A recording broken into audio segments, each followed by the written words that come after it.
समय की बात है। परीलोक की दुनिया में डोरथी नाम की एक दयालु रानी परी रहती थी। वो जितनी बाहर से खुश थी उतना ही अंदर से दुखी रहती थी, क्योंकि रानी परी डोरथी की कोई संतान नहीं थी। उन्हें बस एक ही चिंता सताई जाती थी कि उनके बाद परीलोक का सिंहासन कौन संभालेगा। लेकिन उनकी ये चिंता ज्यादा समय तक नहीं रही। उनकी सूनी गोद जल्द ही भर गई और कुछ महीनों बाद उन्होंने एक प्यारी सी बच्ची को जन्म दिया। उसका नाम रखा गया सिंड्रेला। नन्ही सिंड्रेला बहुत ही सुंदर थी। उसकी आंखें झील की तरह नीली और सोने की तरह चमचमाते हुए सुनहरे बाल थे। जो भी परी उसे गोद में उठाती उसकी प्यारी सी मुस्कान पर मोहित हो जाती। रानी परी डोरथी ने बेटी के जन्म की खुशी में समस्त परियों को दावत दी। हर कोने से परियां रानी परी की खुशी में शामिल होने परी महल पहुंची। चारों तरफ खुशी का माहौल था। सभी परियों ने एक एक कर नन्ही सिंड्रेला को आशीर्वाद देना शुरू किया। प्यारी सिंड्रेला, तुम बड़ी होकर दुनिया की सबसे सुंदर परी कहलाओगी। मैं आशीर्वाद देती हूँ कि तुम्हारी आवाज कोयल से भी ज्यादा मधुर होगी। सभी परियां एक एक कर सिंड्रेला को आशीर्वाद दे रही थी, लेकिन किसी को तो रंग में भंग डालने आना ही था। तो वहाँ आ पहुँची डायना परी। तुमने मुझे निमंत्रण क्यों नहीं दिया? ओह डायना, तुम? हाँ मैं। लगता है तुम भूल गई अपनी बड़ी बहन को बुलाना। तुम कहाँ चली गई थी परीलोक छोड़कर? इतने सालों तक तुम्हारा कहीं अता पता ही नहीं था। तुमने मुझे ढूंढने की कोशिश भी नहीं की। सोचा होगा बला टली, नहीं तो इतनी बड़ी खुशी के मौके पर तूने सबको बुलाया, सिर्फ मुझे नहीं। अच्छा अब शांत हो जाओ, जाओ बैठो। क्या लोगी, ठंडा या गरम? मुझे कुछ नहीं चाहिए और न ही मैं यहाँ बैठने आई हूँ। मैं तो तुम्हारी बेटी को आशीर्वाद देने आई हूँ। डायना की ये बातें सुनते ही पार्टी में मौजूद रानी परी समेत सभी परियां घबरा गई। आप सब घबरा क्यों रहे हो? मैं नन्ही सिंड्रेला को आशीर्वाद देने आई हूँ। मेरी प्यारी बहन। इतना कहकर डायना परी सिंड्रेला के सर पर हाथ फेरते हुए बोली, मैं तुम्हें आशीर्वाद देती हूँ कि तुम्हारी जिंदगी खुशहाल रहे। लेकिन सिर्फ 18 वर्ष तक। 18 वर्ष के होते ही सिंड्रेला की उम्र बड़ी ही तेजी से ढलती जाएगी और 6 महीने के भीतर उसकी जीवन लीला समाप्त हो जाएगी। ये कहते हुए डायना परी अंधेरे में कहीं गायब हो गई। वहीं परी महल चिंता में डूब गया। मेरी बच्ची डायना मेरे साथ ऐसा कैसे कर सकती है? उसे मेरी बच्ची पर जरा भी दया नहीं आई। रानी परी, अपने आप को संभालिए, हमारी सिंड्रेला को कुछ नहीं होगा। तभी वहाँ चंद्रलोक की चांद परी आ पहुँची। ओह, मुझे आने में देरी हो गई। क्या हुआ? आप सब इतने उदास क्यों हैं? सोन परी ने चांद परी को डायना परी द्वारा दिए गए श्राप के बारे में बताया। माना कि हम में से कोई भी इतना शक्तिशाली नहीं है कि श्राप को तोड़ सके, लेकिन मेरे पास एक आशीर्वाद है जो मैं सिंड्रेला को देना चाहूँगी। 18 वर्ष की होने पर जब इसकी उम्र ढलने लगेगी और जब अंतिम समय नजदीक आने लगेगा, तब एक नेक दिल राजकुमार इसके माथे को चूमेगा और दुष्ट डायना का श्राप टूट जाएगा। साल बीतते गए। सिंड्रेला बड़ी होकर एक सुंदर और समझदार परी बनी। परीलोक की सभी परियां सिंड्रेला से बहुत प्रेम करती थी। वहीं सिंड्रेला को प्रकृति के बीच रहना बहुत पसंद था। वो अक्सर ज्यादा समय पेड़ पौधों के बीच बिताया करती थी। पर जैसे जैसे समय बीत रहा था, रानी परी डोरथी की चिंताएं भी बढ़ने लगी। और जब सिंड्रेला का 18वां जन्मदिन आया तो पार्टी में खुशी का माहौल नहीं था। सब बहुत ही गंभीर थे।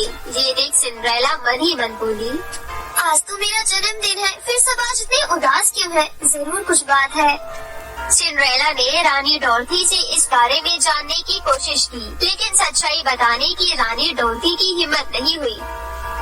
पार्टी खत्म होने के बाद सिंड्रेला अपने कक्ष में जाकर सो गई। अगली सुबह जब सिंड्रेला सोकर उठी और जब उसने अपने आप को आईने में देखा तो चौंक गई। उसके चेहरे पर बदलाव आने लगे थे। रानी माँ, जल्दी इधर आइए, देखो ना मेरे चेहरे पर क्या हो रहा है। सिंड्रेला की आवाज सुन रानी परी दौड़ते हुए कक्ष में आई। क्या हुआ सिंड्रेला? देखो माँ, मेरे चेहरे पर झुर्रियाँ पड़ रही है। कुछ करो माँ, मैंने तो कोई क्रीम भी नहीं लगाई जिसे लगाने पर चेहरे पर कोई नुकसान हो। ये क्रीम लगाने से नहीं हुआ, बचपन की एक श्राप की वजह से हुआ है मेरी बच्ची। ये आप क्या कह रही है माँ? मुझे तो कुछ समझ नहीं आ रहा। मैंने इतने सालों तक तुमसे ये बात छुपा कर रखी क्योंकि मैं नहीं चाहती थी कि तुम सच्चाई जानकर उदास रहो। मैं तुम्हें हंसते हुए देखना चाहती थी, लेकिन अब वो समय आ गया है कि मैं तुम्हें सारी सच्चाई बता दूं। 18 साल पहले घटी घटना के बारे में रानी परी ने सिंड्रेला को सब कुछ सच सच बताया। सारी बात सुन सिंड्रेला दुखी होते हुए बोली, माँ, इसका मतलब मैं धीरे धीरे बूढ़ी हो जाऊंगी। पर तुम हिम्मत मत हारो, तुम्हें कुछ नहीं होगा। चांद परी ने कहा था एक राजकुमार के माथे की श्राप सदा के लिए टूट जाएगा। मुझे नहीं लगता माँ, भला एक राजकुमार एक बूढ़ी औरत के माथे को क्यों चूमेगा? ओह मेरी बच्ची, दिल छोटा नहीं करते। मुझे चांद परी के आशीर्वाद पर पूरा भरोसा है।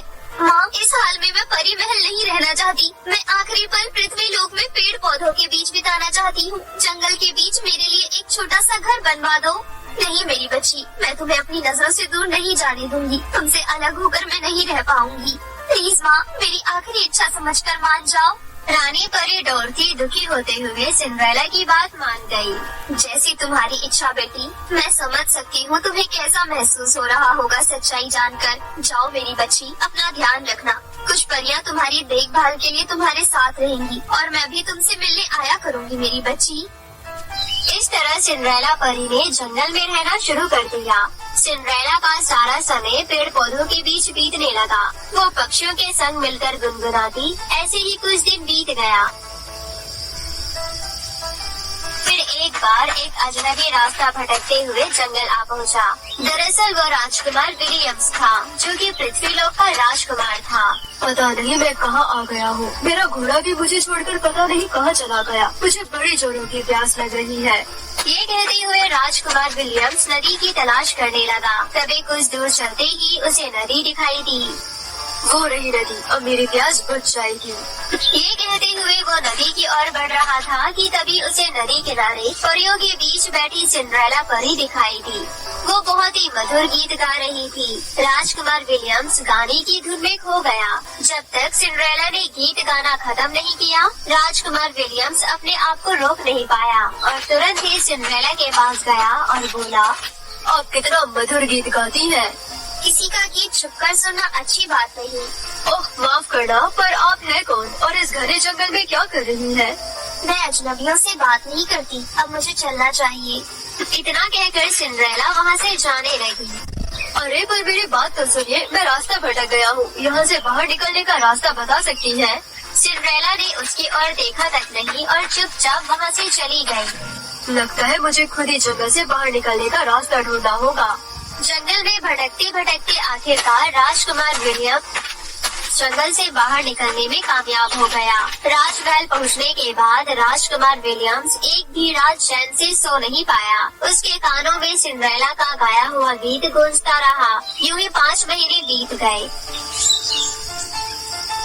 फिर एक दिन राजकुमार विलियम्स ने सोचा, आखिर क्यों वो गीत मेरे कानों में गूंजता रहता है? जरूर कुछ न कुछ राज है इसमें। मैं जब से जंगल से आया हूँ एक भी रात ढंग से नहीं सोया। मुझे चलकर एक बार उनसे मिलना चाहिए। अपने सवालों का जवाब ढूंढने राजकुमार विलियम्स घोड़े पर सवार होकर जंगल पहुंचा और सिंड्रेला को तलाशने लगा। तभी उसे वहाँ कुछ परियां परेशान दिखाई दी। राजकुमारी सिंड्रेला, कहाँ हो तुम? क्या बात है, क्या मैं आपकी मदद कर सकता हूँ? हमारी राजकुमारी आज अकेले ही हमें बिना बताए पता नहीं कहाँ चली गई और अभी तक वापस नहीं आई। ओह, आप चिंता ना करें, मैं उन्हें ढूंढने में आपकी मदद करता हूँ। राजकुमार विलियम्स ने जंगल का कोना कोना छान मारा, लेकिन उसे सिंड्रेला कहीं दिखाई नहीं दी। अंधेरा हो चुका था, वो थक कर चूर हो चुका था। तभी अचानक अंधेरे में उसे एक परछाई दिखाई दी। वो कोई बूढ़ी औरत थी। वो बहुत बीमार लग रही थी। वो ढंग से चल भी नहीं पा रही थी। कौन है आप? क्या मैं आपकी कुछ मदद करूँ? मैं सिंड्रेला की जुबान भी लड़खड़ा रही थी, क्योंकि उसका अंतिम समय नजदीक आ रहा था। उसकी आंखों से आंसू गिरने लगे। ये देख राजकुमार विलियम्स को कुछ समझ नहीं आ रहा था कि वो क्या करे। लगता है आपकी तबीयत खराब हो रही है, आपको उपचार की जरूरत है। आप थोड़ी देर यहाँ आराम कीजिए।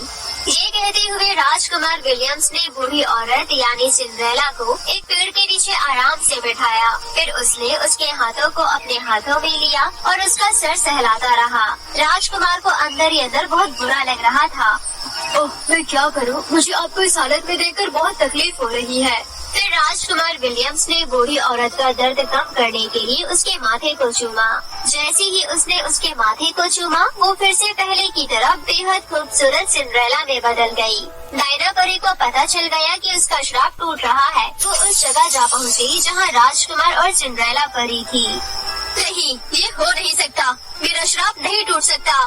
तभी वहाँ रानी परी, डोरथी समेत लाल परी, सोन परी और चांद परी भी आ पहुँची। डायना, अब तुम किसी को श्राप देने के लायक नहीं रहोगी, क्योंकि हम सब परियां मिलकर तुझे अब ऐसी जगह भेज रही हैं, जहां से तू कभी लौट कर नहीं आ पाएगी, कभी नहीं। ये कहते हुए रानी परी, डोरथी और समस्त परियों ने मिलकर जादुई छड़ी घुमाई और डायना परी को सदा के लिए पाताल लोक में कैद कर दिया। अब सिंड्रेला परी श्राप मुक्त हो चुकी थी। रानी परी डोरथी की आंखों में खुशी के आंसू थे। वहीं राजकुमार विलियम्स और सिंड्रेला परी को एक दूसरे से प्यार हो गया। जल्दी उन दोनों की शादी हो गई और वो खुशी खुशी रहने लगी। दोस्तों, आपको हमारी कहानी अच्छी लगी तो हमारे वीडियो को लाइक करें और चैनल को सब्सक्राइब करें।